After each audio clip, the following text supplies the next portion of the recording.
위로부터의 지혜를 구하라. 위로부터의 지혜를 구하라 라는 제목으로 하나님 말씀 증거하도록 하겠습니다. 오늘 성경 말씀에 보니까 두 종류의 지혜가 있다 이렇게 말씀하고 있습니다. 그러니까 지혜의 출처가 달라요. 하나는 뭡니까? 땅으로부터의 지혜입니다. 그러니까 세상적인 지혜를 얘기하겠죠. 그다음에 내 안에서 나오는 지혜, 이게 전부 다 땅으로부터의 지혜예요. 우리 인류 최초의 인간을 아담이라고 부르잖아요. 근데 그게 아다마, 히브리어 아다마에서 왔죠. 아다마의 뜻이 뭡니까? 흙이라는 거예요. 흙. 그러니까 아담을 하나님께서 흙으로 만드시고, 차이는 딱 한 가지죠. 동물과 사람의 차이는 뭐냐? 하나님의 숨을 불어 넣어 주셨잖아요. 그러니까 사람은요, 하나님을 찾을 수 있고 또 하나님과 교제할 수 있는 그런 은혜를 부어 주신 거거든요. 그러니까 사람은 그래서 하나님의 숨을 받았기 때문에 영원히 살아요. 근데 문제는 어디서 영원히 사냐가 문제죠. 천국이냐 지옥이냐, 이제 그 차이만 있는 거죠. 그러니까 이 땅에서도 주님과 함께 동행하는 사람은 죽어서도 주님과 동행하는 천국에 있는 거고, 이 땅에서 죽어라 그 말을 안 듣고 그냥 땅으로부터의 지혜, 맨날 자기 생각, 자기 판단, 자기 감정, 그게 땅으로부터의 지혜입니다. 그럼 하나님 없는 곳에 가서 사는 거예요. 하나님 없는 곳을 우리가 지옥이라고 부르잖아요. 그러니까 땅으로부터의 지혜가 있고, 그 다음에 두 번째는 당연히 위로부터 나는 지혜, 이렇게 두 종류의 지혜가 있다라는 것입니다. 각각의 특징들 한번 살펴보도록 하겠습니다. 먼저 땅으로부터의 지혜를 얘기하는데 14절인데, 땅으로부터의 지혜의 특징이 있는데 14절, 그러나 너희 마음속에, 그 다음 뭐라고 되어 있습니까? 독한 시기와 다툼이 있으며, 이렇게 얘기하고 있죠. 독한 시기와 다툼, 이게 땅으로부터의 지혜의 첫 번째 특징이라는 것입니다. 독한 시기, 영어 성경에는 쓴 질투 이렇게 되어 있거든요.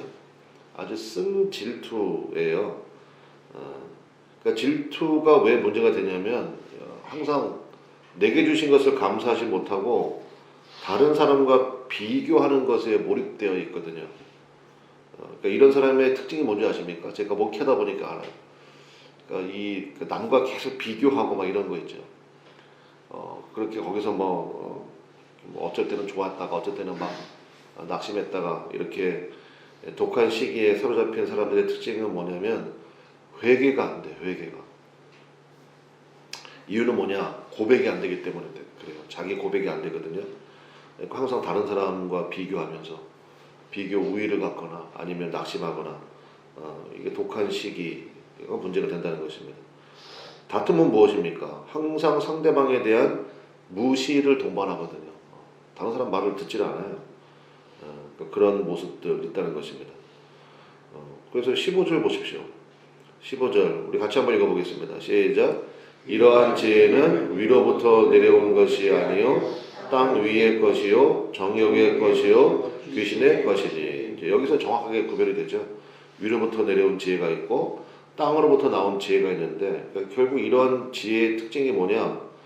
땅의 것이고 정욕의 것이고 그 다음에 귀신의 것이다. 이렇게 얘기하고 있습니다. 그 이유는 뭡니까? 하나님을 보지 않게 만들기 때문에. 하나님을 바라봐야 되는데 계속 자기 바라보고 그 다음에 옆에 사람과 비교하고, 그러면 결국 마지막은 뭐냐? 귀신의 처소가 돼버린다는 거예요. 그러니까 악한 영이 사로잡는 역사가 나타나게 된다. 그래서 16절 봅시다. 다시 한번 얘기하는데, 시기와 다툼이 있는 곳에는 뭐가 있습니까? 혼란, 그 다음에 모든 악한 일이 있다. 한마디로 얘기하면 파괴적이 된다. 그래서 자기도 망치고 가정도 망치고, 그런 사람이 이제 있는 곳마다 결국 이 모든 혼란한 일들만 뭐가 되는 것 같은데 그냥 뒤죽박죽이고, 정리가 안 돼. 정리가. 그 살리에르의 비극, 그런 얘기 들어보셨죠? 그 모차르트의 천재성을 알아본 사람이잖아요. 그 아마데우스라는 영화 저 한 3-4번 본 것 같아요. 영화도 되게 긴데요, 되게 재밌어. 근데 거기에 보면 초점이 모차르트에 있는 게 아니라 모차르트의 천재성을 알아본 그 궁중음악가죠. 굉장히 높은 위치예요. 그 살리에르, 라는 사람에 대한 그 사람에게 초점을 맞춘 영화인데 좀 생각할 게 많은 거. 저는 그 어떤 책이 좋은 책이냐 그러면 그 책을 읽고 생각할 게 많아. 저는 좋은 책을 생각합니다. 영화도 마찬가지고. 그래서 살리에리의 비극이 있죠. 다른 사람은 모차르트의 천재성을 못 알아봐요. 근데 살리에리는 딱 보자마자 알아보는 거죠. 저 보통 얘기가 아니구나. 그 다음에 막 감동하잖아요. 다른 사람들은 그냥 평가절하하는데 그 가치를 알아보고 그 사람의 뭐 뒤에서 몰래 후원도 해주기도 하고. 근데 결국은 그게 왜 비극이냐면 시기와 질투 때문인 거 아니에요? 저는 그 영화 보면서 그런 생각 많이 했거든. 만약에 내가 살리에리라고 그러면 내가 어떻게 했을까? 그 생각 많이 하게 되더라고요. 시기와 질투에 사로잡히니까 결국은 자기도 망치고, 그러니까 모차르트도 결국은 이제 일찍 죽고 뭐 단명하게 되고 뭐 이런 일이 벌어지지 않습니까? 근데 만약에 이 살리에리가 세상에 이런 천재가 있다니 하나님 감사합니다. 그리고 나서 자기가 힘이 있잖아요. 파워가 있으니까 잘 가이드 해주고 그 다음에 조심해야 될 것들이 무엇인지 그렇게 지도해줬으면 모차르트의 평생의 스승으로 자신도 빛날 것이고 그 다음에 모차르트도 그 좋은 스승 밑에서 또 정확하게 지도받으면서 보호받으면서 그렇게 일찍 죽지 않고 그러면 뭐 어마어마한 곡들이 굉장히 많이 나왔을 거 아니에요. 그러니까 참 이 시기와 질투 그 영화 전체에 흐르는 내용이 그거거든요. 내가 이렇게 하나님 사랑하는데 그 살리에리의 대사예요. 내가 이렇게 하나님 사랑하는데 그 천재성을 나한테 줘야지. 저런 망나니 같은 놈한테 그 천재성을 주면 어떡하느냐. 그래서 처음에는 기도하다가 마지막 영화 끄트머리 가면은 예수님의 십자가를 불 속에 집어 던지잖아요. 그러니까 질투가 이렇게 무섭다. 저는 그 영화가 보여주는 게 그런 것 같아요. 갑자기 그 생각도 나네. 백설공주도 마찬가지죠. 백설공주의 그 계모 쉽게 얘기합시다. 아줌마잖아, 아줌마. 아줌마가 이제 막 꼽히기 시작하는 제가 보니까 한 15살, 16살 됐을까? 그거하고 비교를 한번 내요, 미모를. 그럼 어떻게 따라가, 그거를. 못 따라가지. 근데 이제 뭐 거기 뭐 매직 미러가 나오잖아요. 그래가지고 뭐 거울아 누가 제일 예쁘니 그랬더니 처음에는 이제 당신이라고 그랬다가 나중에는 이제 백설공주라고 그러니까 거기서 이제 말 그대로 열받아가지고 뭐 그런 거 아니에요? 아니 아줌마가 세계 2등이에요 그러면 감사원금 해야지. 그죠? 그것도 그냥 1등 하겠다고 그거를 못 죽여가지고 그러니까 결국 시기와 질투가 이렇게 무섭다는 거예요. 그러니까 모든 그 중요한 플롯의 근간 속에는요 결국은 땅으로부터 나오는 지혜, 나로부터 말미암은 판단, 남과의 비교, 거기서부터 모든 혼란과 뭐 오죽하면 야고보가 귀신의 처소라고 그러겠어요. 그러니까 우리가 이제 야고보서 제가 첫 시간에 말씀드렸지만 야고보는 예수님의 바로 밑에 동생이고 그 다음에 오순절 마가다락방에 성령 강림을 체험한 사람들이 아직까지 현존해 있던 시대잖아요. 예수님의 부활을 직접 본 사람도 많이 있던 시대거든. 그 시대에도 벌써 교회에 이런 문제가 있더라라는 거예요. 그럼 우리가 반면교사 삼아야 되겠죠. 우리라고 별 수 있겠느냐. 그러니까 하나님 저는 절대로 땅으로부터 난 지혜에 사로잡히지 않게 하옵소서. 그러면 이제 우리가 생각할 거는 딱 한 가지죠. 위로부터 나는 지혜는 뭐냐. 13절 보겠습니다. 13절 중간중에 보니까 그는 선행으로 말미암아 지혜에 그 다음 뭐라고 되어 있습니까? 요게 포인트입니다. 지혜의 온유함으로 그 행함을 보일지니라. 위로부터 나는 지혜. 하나님께서 부어주시는 지혜는 그 특징이 뭐라고요? 온유함이라는 거예요. 온유의 뜻이 뭡니까? 모세가 세상에서 가장 온유한 자라 그런 평가를 받았죠. 출애굽기에 보니까. 그게 무슨 얘기냐? 힘은 있는데요. 절제된 힘을 온유라고 해요. 하나님이 힘쓰라고 하실 때만 쓰는 힘, 그게 온유입니다. 야생마와 명마의 차이가 뭡니까? 힘은 야생마가 더 셀 수도 있죠. 근데 컨트롤이 안 되잖아요. 그러니까 야생마예요. 못 써요 그거. 근데 명마는 뭐예요? 야생마 같은 힘이 있는데 통제가 되죠. 그 말을 다스리는 사람에 의해서 완벽하게 통제가 되잖아요. 힘써야 될 때 힘쓰고 멈춰야 될 때 멈추고 왼쪽으로 가라고 하면 왼쪽으로 가고 그게 명마, 그게 온유의 힘이에요. 온유라는 뜻의 정확한 의미입니다. 그러니까 온유라는 것은 뭐예요? 결국 자기 뜻을 꺾느냐 꺾지 못하느냐 거기에 있다는 거예요. 그래서 온유한 사람의 특징이 뭔지 아십니까?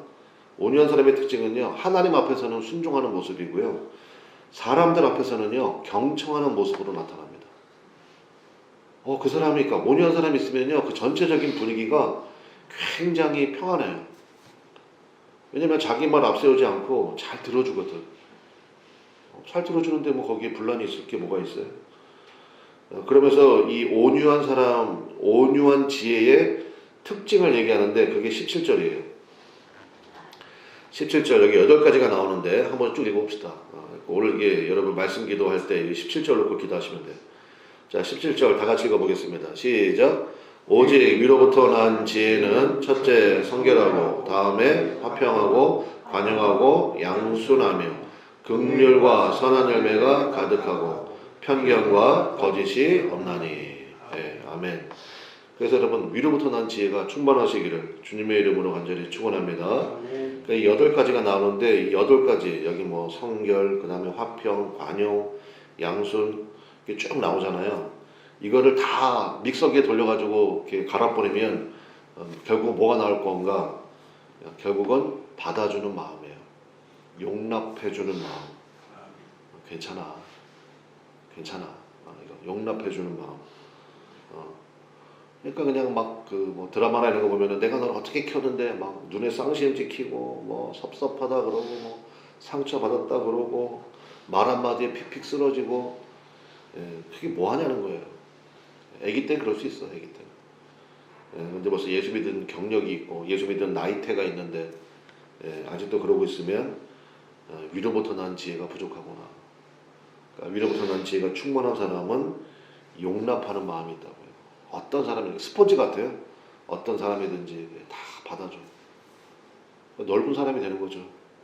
그래서 18절이 결론이잖아요.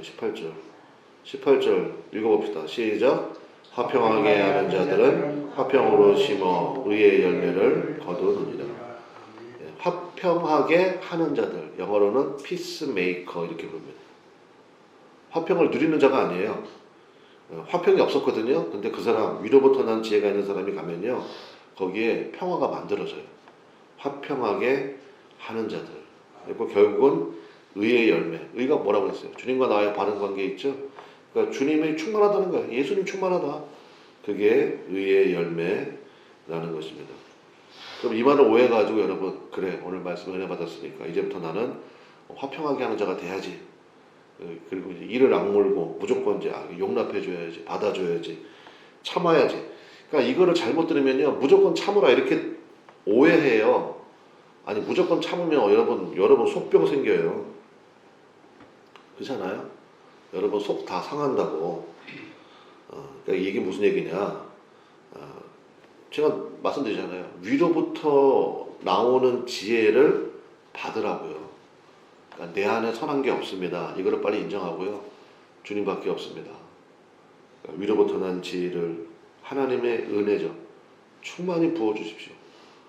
그래야 감당이 되는 거예요. 그래야. 이거 내가 참아야지. 내가 참아야지. 그럼 내가 참는 거니까 내가 얼마나 힘들겠어요. 내가 참는 게 아니고 위로부터 난 지혜. 그래서 하나님의 은혜를 만난 사람, 하나님의 용납하심을 만난 사람. 삭개오가 바로 그런 은혜 만든 거 아니에요? 또 삭개오만 얘기하는 게 좀 그러니까 1만 달란트 탕감받은 사람. 제가 그 환율 계산 해봤거든. 6조인가 돼. 6조였던가 60조였던가. 아니 뭐 6조나 60조나 뭐 우리는 뭐 6천만 원도 없는데 뭐 그게 무슨 상관이야. 어쨌든 어마어마하게 큰 돈이잖아요. 그걸 탕감받았다고. 그걸 탕감받았어요. 그게 위로부터 난 은혜 아닙니까?